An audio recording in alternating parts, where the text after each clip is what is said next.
they took us on this like rail train looking thing that was floating on magnetic freaking tracks, and it floated us to a different location, and it stopped us there. And there was a Nordic there. He was dressed in silver. He had blue eyes, long white hair, like a whitish, yellowish hair. And he says, I have to tell you something, and I want you to relate this message. You are listening to Exopolitics Today with Dr. Michael Sallah, your source for the uncensored truth regarding the human, extraterrestrial, global, and political agenda. Click the like button and subscribe to this channel. And now, here's Dr. Michael Sallah. We're back again with JP, who has returned from another mission. So welcome, JP, to Exopolitics Today. How you doing, Doc? Glad to be here every time, bringing information to you that I'm allowed to say and the public to know. That's great.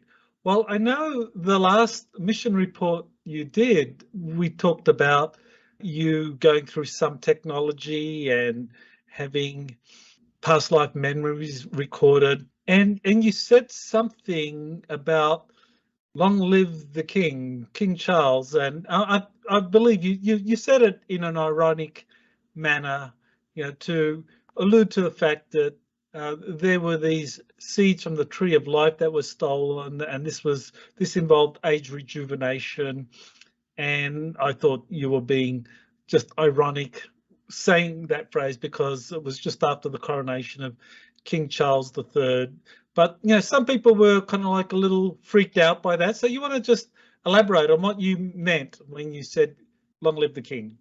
I'm not gonna say as much, Doc, about that, but if you could put like a link in the bottom and link them to when it was you, Elena, and Alex Curler and I, where we're talking after the conference, we talked a lot about that.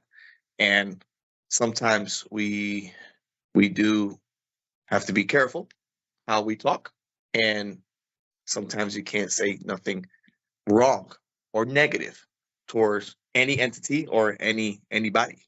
That's how I follow things. That's how I do it.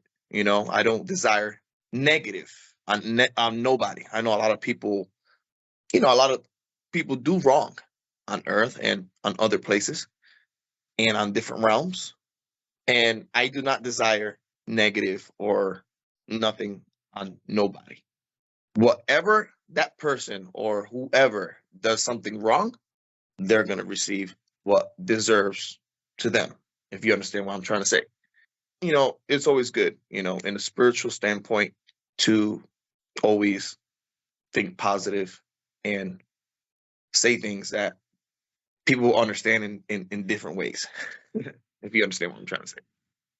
I do, and I think that's a very important point. And yes, that was a roundtable discussion we did back, I think it was October 23 of 2022, and we talk about the seeds from the tree of life and why they were stolen and what that had to do in relationship to King Charles. And I fully understand and support what you're saying, because I mean there are a lot of people out there that name names, that expose those doing wrongdoing, and for them that's fine. That's their mission, that's their task. But that's not your mission. Your mission is to just reveal the context, the experiences, and what you're doing, and that's your mission. And if you start naming names of people doing all these terrible things out there, then you attract the karmic retribution for that.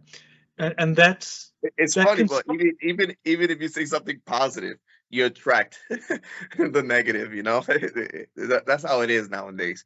But I know a lot of people understand, and a lot of people have been following my different missions and our contacts that we have done together and all that. And a lot of people are just joining and just hearing it for the first time and not understanding the past. That's why I encourage people to go through Exopolitics and listen to stories, that we have done maybe in the past 2 or 3 years. This goes way back, or even longer. But sometimes it's understandable what people think, and I'm glad we're here clarifying what our last interview. Yes, that is helpful for some people who didn't get it. That you were being ironic by saying that, and I don't even say it. I'm an Australian citizen. Technically speaking, I'm a citizen of Australia, and we still, our country doesn't have a president. We have King Charles. So, but I don't say that long live the king, because I don't consider him my king, just because I know something of what really goes on. But we're really here to discuss your missions, your involvement in these covert operations, and you have another mission update to share with us. You want to tell us? I mean, when did this happen? It is this recording is May 28th. So when did this mission happen? 2 days ago.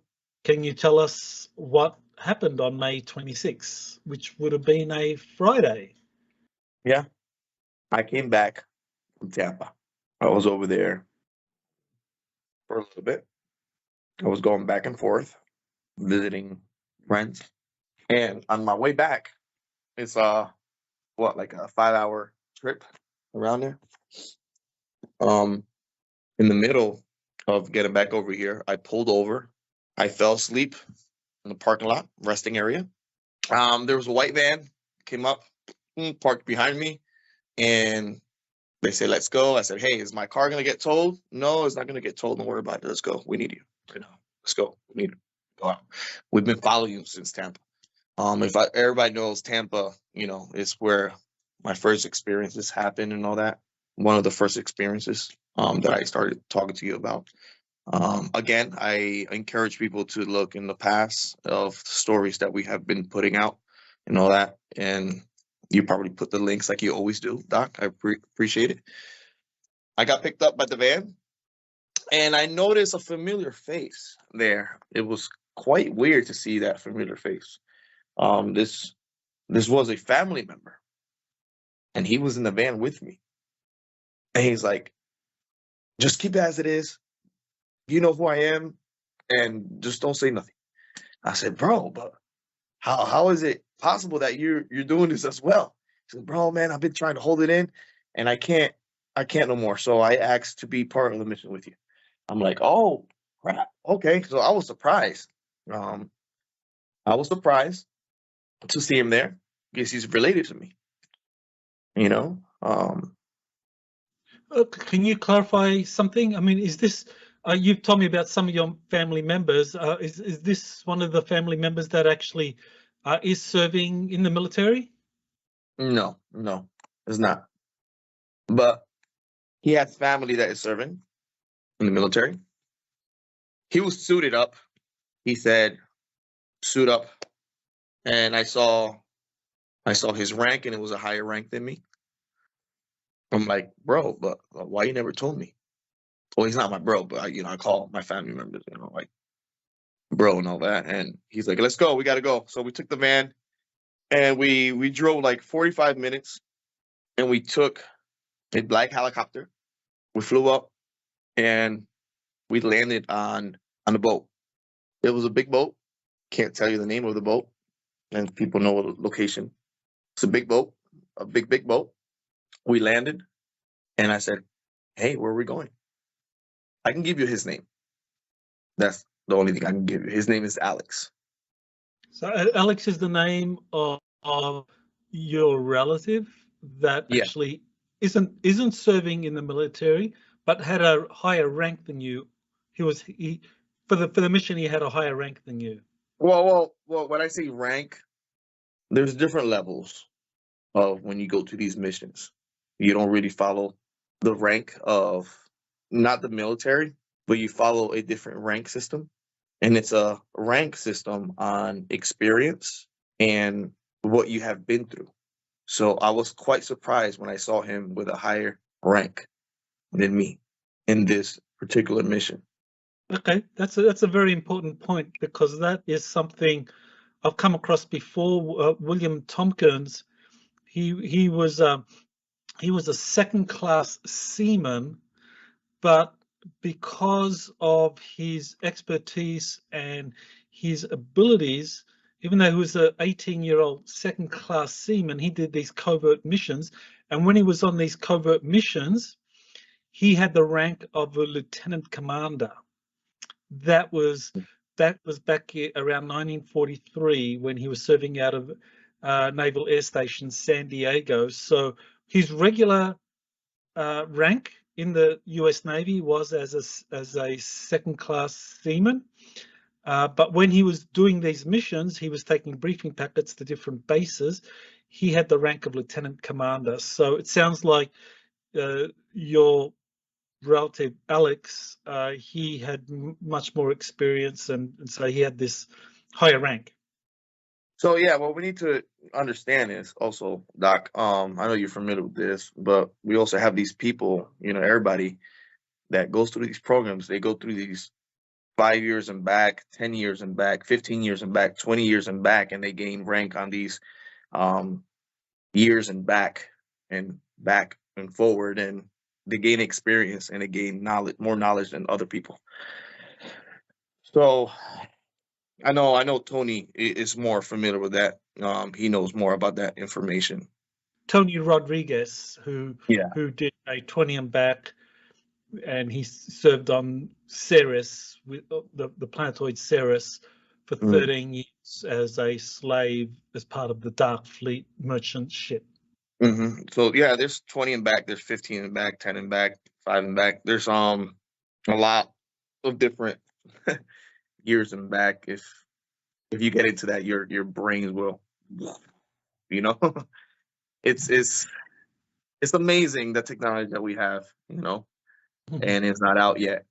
So we were on this boat, and they lined us up. There was like 20 other soldiers lined up. Everybody had a mask. I had a mask myself, and we were dressed in like a grayish uniform, type of like OCPs, uniforms. And we had gloves. I remember that. And on the ship, there was a triangular craft that was hovering over us.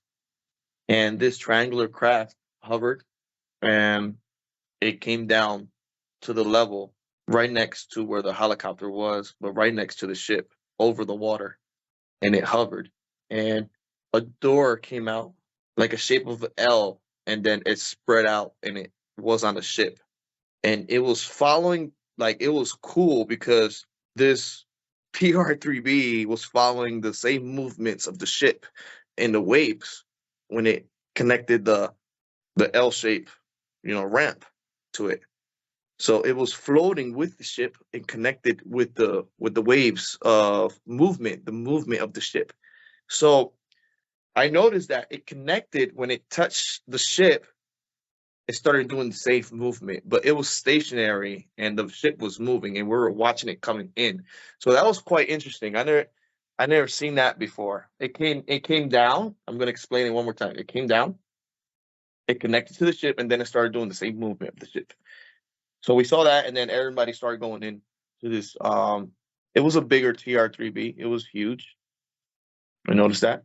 And I said, hey, where the hell are we going? Do you know where we're going? And nobody knew where we were going.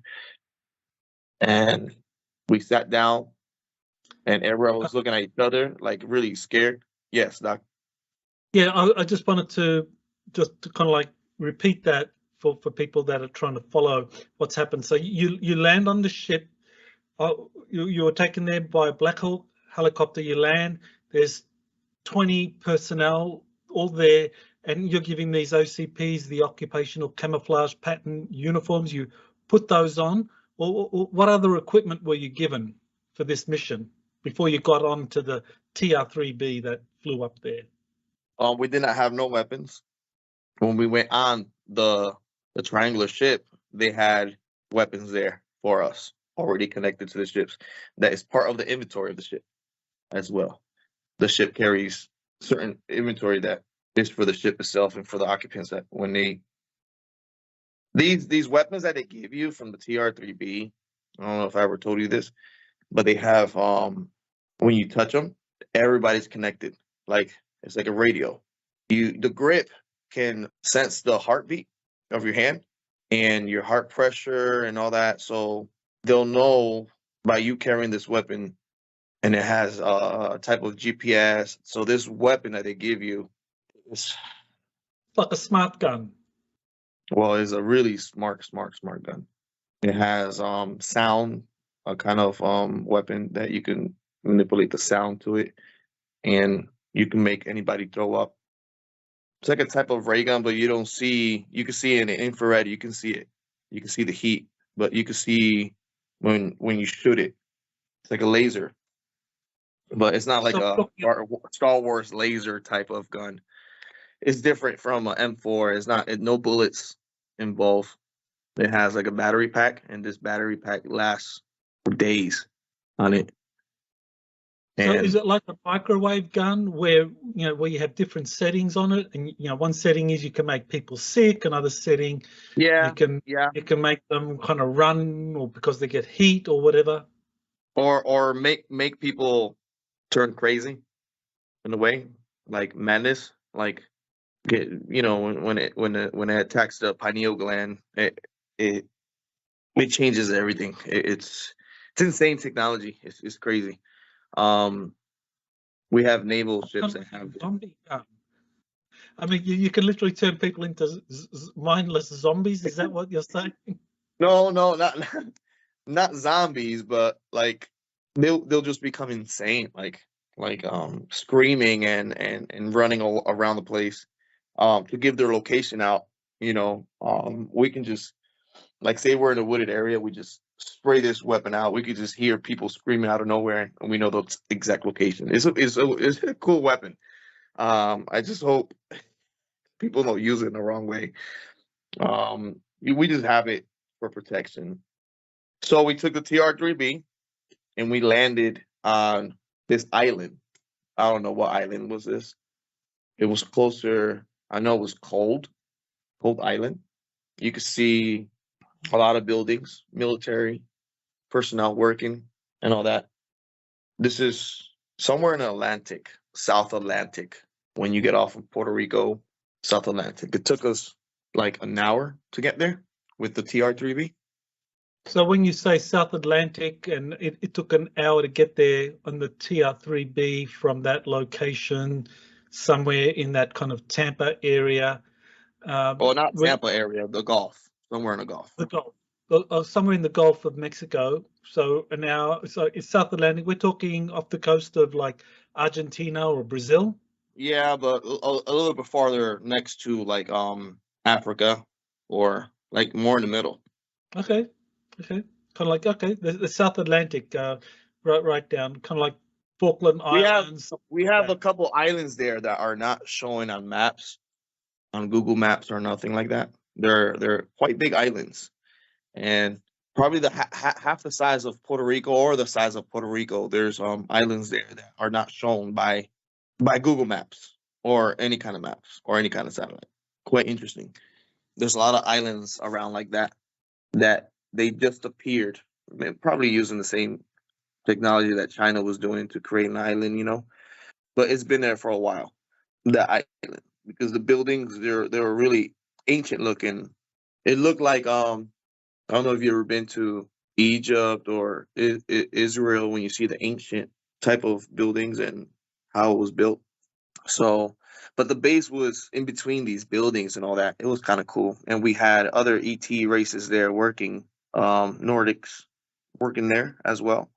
So we landed. So can you explain? Oh, yeah. You land and you see these Nordics working on the base. So we're talking on the surface of the base, you see different ETs, including Nordics, working. That's what happened? Yeah, we saw Nordics working, and the ship hovered on top, and then it came down, and it dropped all of us up, and then it just zooped out. In a blink of an eye, it just left. I said, man, why the hell they do that when we, like, why spend so much time to get here? And then it just zooped out. Everybody was like cursing it out, cursing the pilot out. Like, we would have gotten there fast. But we were there in that island, and then this island, in the middle of the island. Do you know that they have this tower that looks like the Egyptian tower that also the White House has? I mean the Washington The has. obelisk. That's the Yeah, obelisk. they had one in the middle, and it was huge, and it was golden color, tan in color, and it had Egyptian writing on it. And we saw a step pyramid there as well. And we were like, man, where the hell is this place at? Like, what? Like, what is this? And then my family member, he said, hey, follow me. I need to talk to you. So we went into this tent-looking place where they were briefing people. And I said, hey, bro, like, what are we doing here? I said, what are you doing here? Oh, no. They said that I could be in the mission with you. And we're going to go underground here. And they have a big city here. I said, what kind of city they have here? He says, man, it's nothing like on top of the island. All these people that used to live on top of the island, they moved down. And I said, hey, but I see Egyptian writings all over the place. Yeah, these people are Egyptian. And they kept their traditions and all that. Yeah, you're gonna get to know. I said, cuz, how many places are like this around, Earth? He's like, just follow me, man. Just follow me and shut up. Don't say nothing. So I'm like, I was totally confused, Doc, in the situation, but he told me to follow him. So I followed him, and I saw a familiar elevator, similar one to what the donut ship had in the Atlantic Ocean for the Ark. And I looked at it. I said, hey, that's an elevator. He says, yeah. We have a lot of these all over the place. So we got in the elevator. It was me, him, and two other guys, a total of 4 people. So I was like, oh, we're going down? He says, yeah, we're going down. And then there was a dog as well that came with us, a Labrador dog. It was trained, real good trained. And we went down, and then it stopped in the middle. It stopped in the floor, and then the 2 guys and the dog left. And then it kept going down. The elevator kept going down. We kept going down, and we stopped in this big dome, like, place filled of ships, and you could see as far as you could see it was huge. It was humongous. And my family member, Alex, he said, you see this? This is another spaceport. I'm like, whoa, but this is a huge one. You could see as far as you can see, Doc. Different kind of ships. Similar to what we saw in the last story I was telling you about. But this one was like 50 times bigger. Like, it was huge. I was like, man, how far down are we? Just don't worry about it. Just follow me. So I was like, bro, but like, explain to me what's going on. So we went. Just to clarify, this base that you saw down there in the South Atlantic, underneath that island, that's not on any map.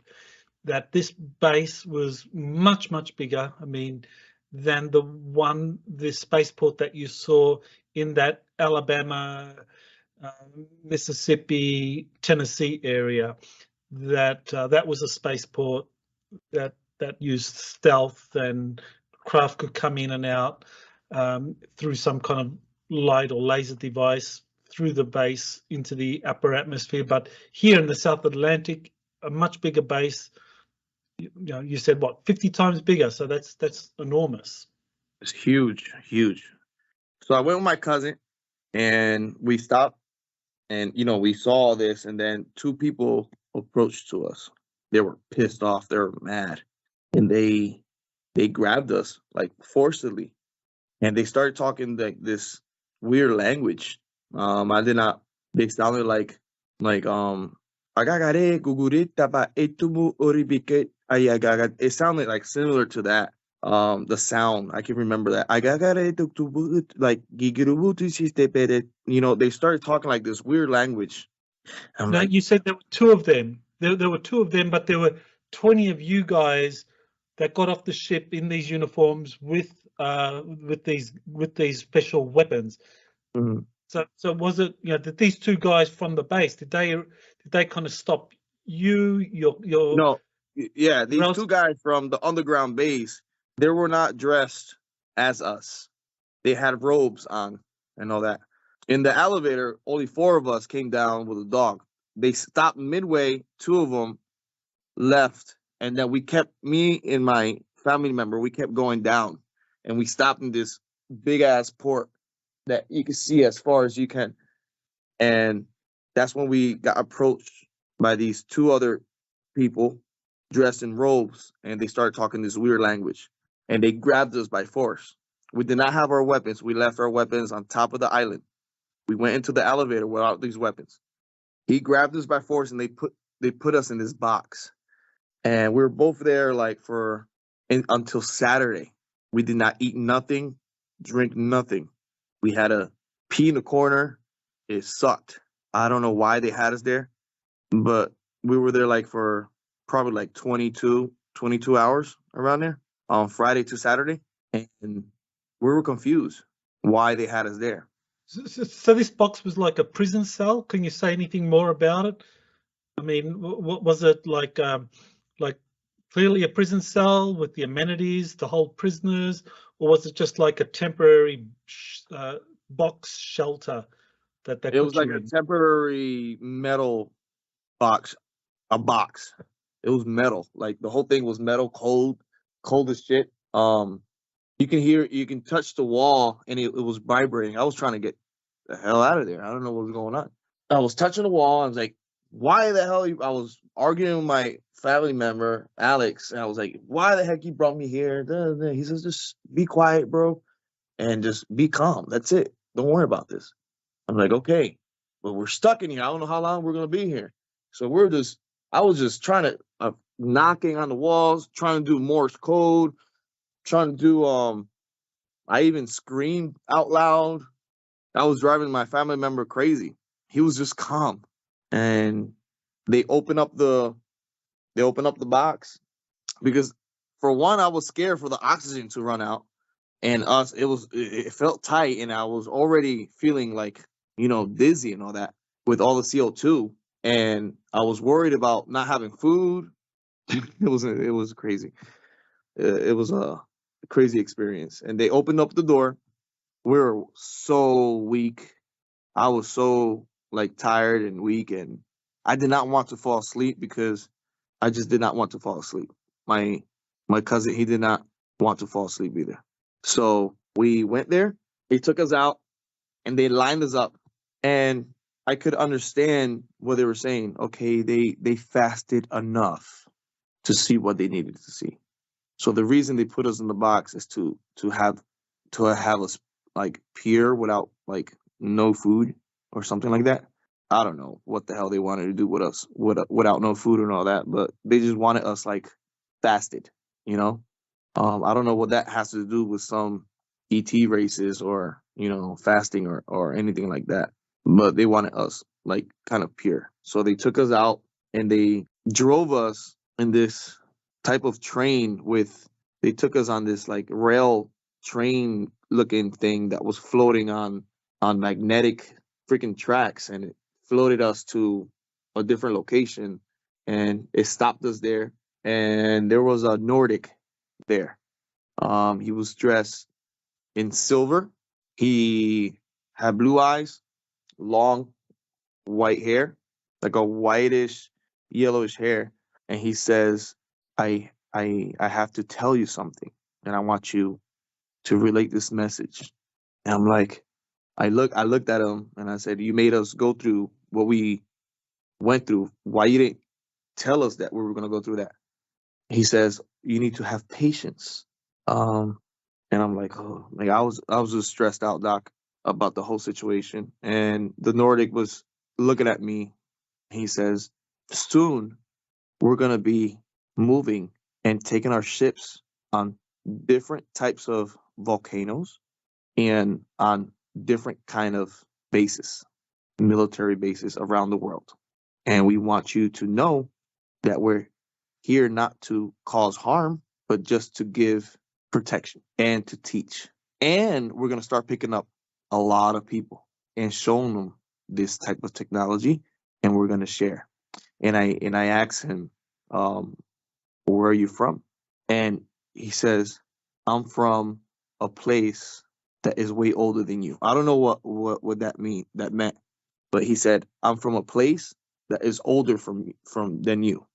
That sounds like he's referring to an inner Earth civilization that is much older than our surface civilization, which I guess our civilization, if you want to technically date it, is probably 6,000 years old, going back to the Sumerians. Mhm. But it sounds like this civilization he belongs to is much, much older than that. And then he gave me a type of crystal, a bluish crystal. And he says, take this and take it back up there. This is your way out. And I said, that's it? I came down here for you to tell me this? You couldn't like tell me up there? I have to come down here? And he said that he is like 1,200 years old, that he could not go into the surface yet. But there's other like him around the world that will hit the surface. And I'm like, okay, I feel, special, but I was still, hungry. I was still mad. And my cousin was just calm. He was just like, nothing happened.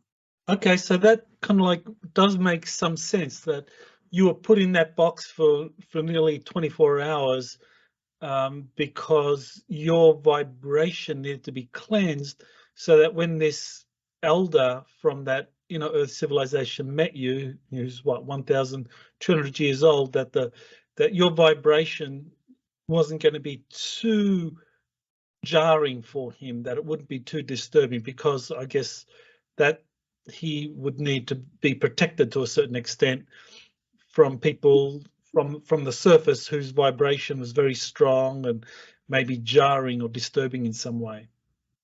Yeah, but he pissed me more off putting me in this box, He knew I was pissed off by the sarcastic way I was talking to him and all that. And my family member, Alex, he was like, have you talked to these people before? I'm like, yeah, I have talked to different people of different races before and from different planets as well. And he was like shocked that I talked to a different type of people before. And the Nordic, he said, I'm going to walk you back. And then he started walking us back. But he looks like really young. I don't know if he was, why would he be telling the truth about his age? I don't know. But he really looked like really still young and all that. And I remember him giving me this crystal, and I hold it in my hands. And when you squeeze this crystal, you can see the future. So it vibrates your whole body, and you can feel the future and all that. And I did not see the moon. I saw the sky, and I saw mountains. I did not see buildings.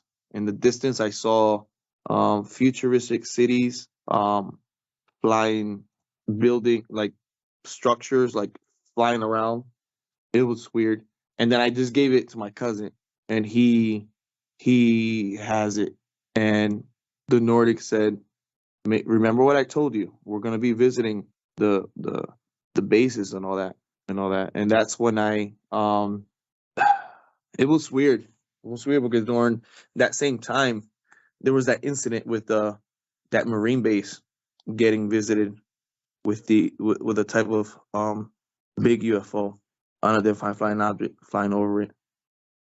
So this vision you had, that crystal device, when you squeezed it, gave you a vision, and I'm assuming a vision of the Earth, but one where you saw futuristic cities, the environment was cleaned up, very pristine, very clean, but no moon. And that's interesting, because the moon, and I've come across many sources that say that the moon actually is an artificial body, and it's a control mechanism, and that if the moon was left us, that if we got the moon to leave its orbit, that actually that control that it exercises would be gone, and our planetary vibration would be able to rise more quickly. Yeah. So that was quite interesting. I don't know how far in the future was that, but I felt after he kept talking to us, I felt a lot of peace with this Nordic. There was a lot of Nordics behind him. I remember them like just behind him, like watching him. And so, yeah, we went to this mission just to receive that message. And that really, really pissed me off in a way. You know, I could have gotten that message here at home, but I guess, like you said, maybe I needed to be in a vibrational with the fasting and all that, a vibrational just to see him, you know. That's understandable now that you said that, because they're in a different vibration. Right.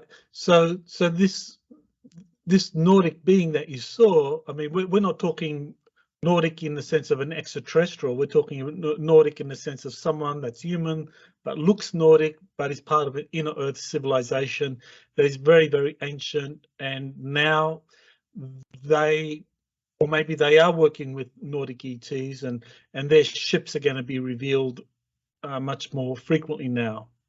Mm-hmm. Yeah, I think they've been here for a long time on Earth, but they're ETs. They come and go.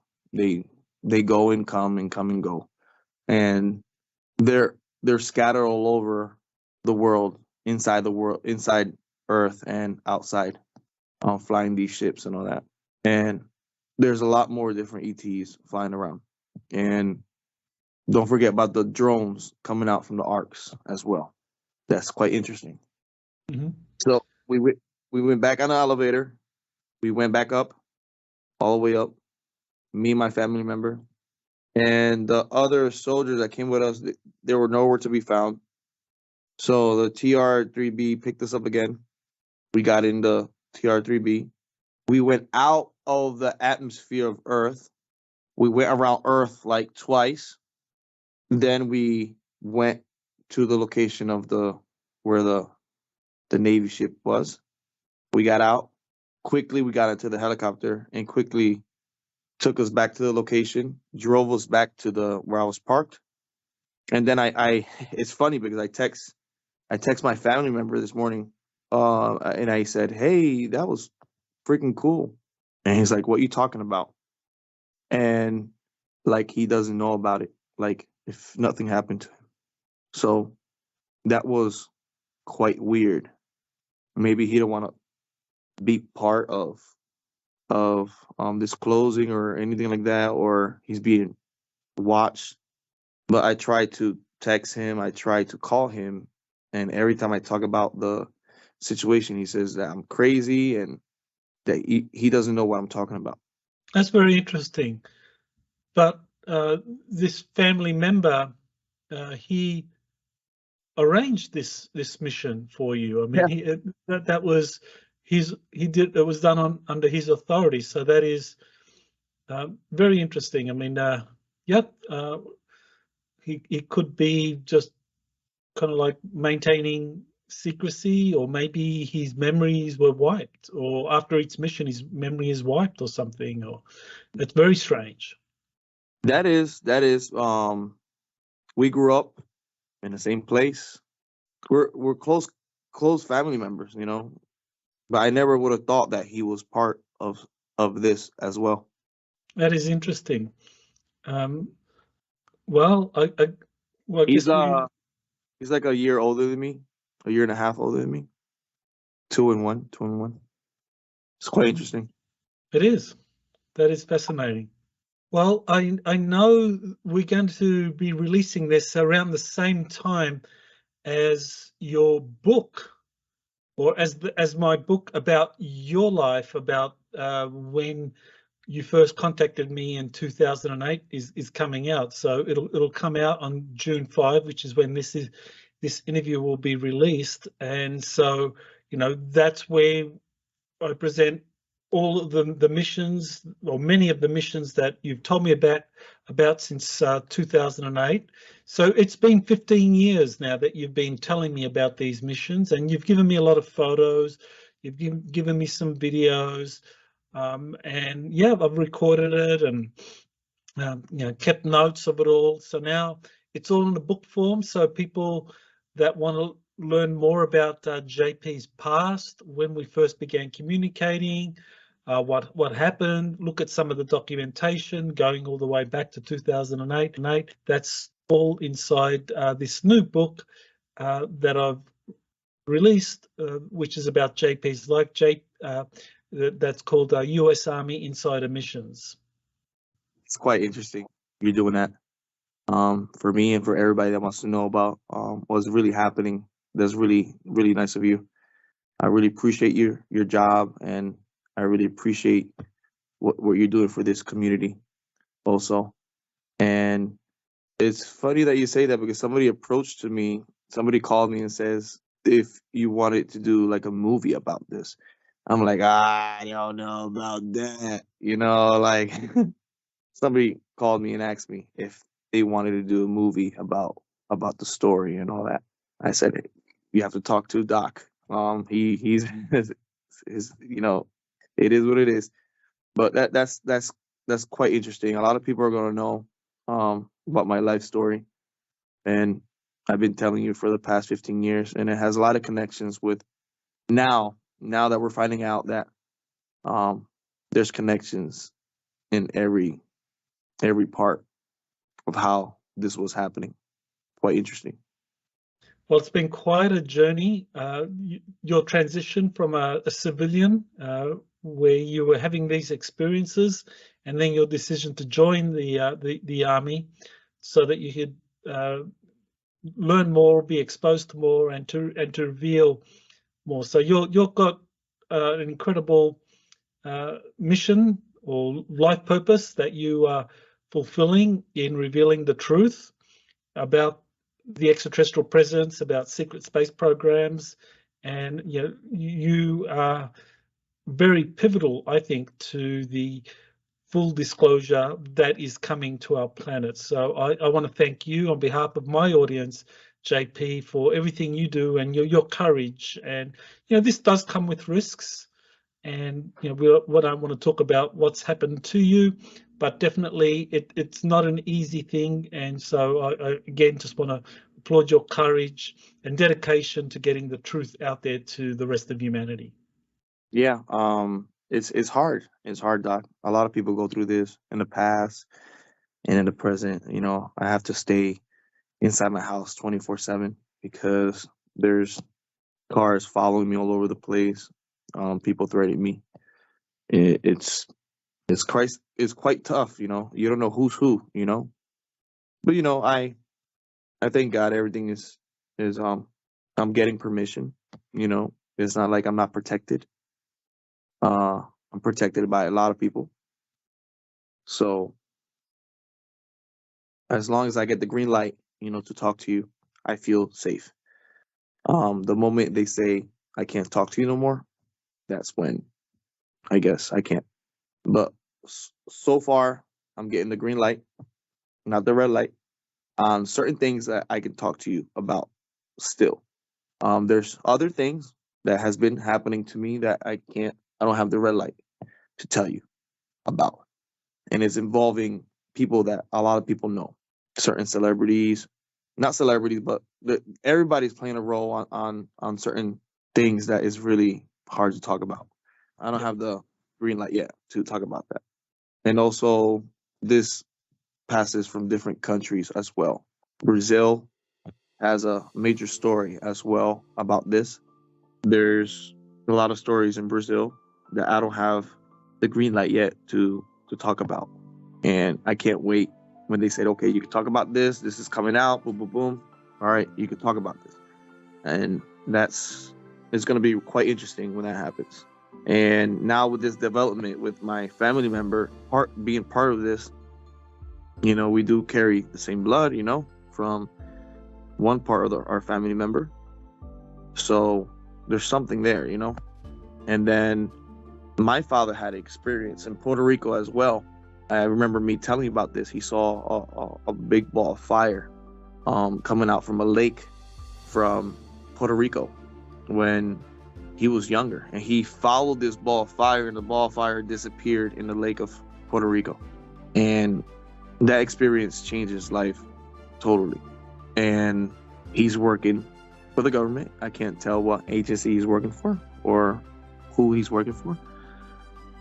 But yeah, is it you know, when people have history of things happening to them, it keeps following your generations, and yeah, it's tough, but we have to get it out there, you know, and share the love and share the positive energy and the information that will help humanity move forward with the truth. And I really appreciate you of what you're doing. You know, you're playing a big role as well, and I appreciate you. Well, thank you, JP. You have been listening to Exopolitics Today with Dr. Michael Sallah. Please remember to like, share, and subscribe to this channel. Join or start a conversation in the comments. Take the time to explore the vast library of best-selling books, webinars, and podcasts by Dr. Sallah. Visit exopoliticstoday.com.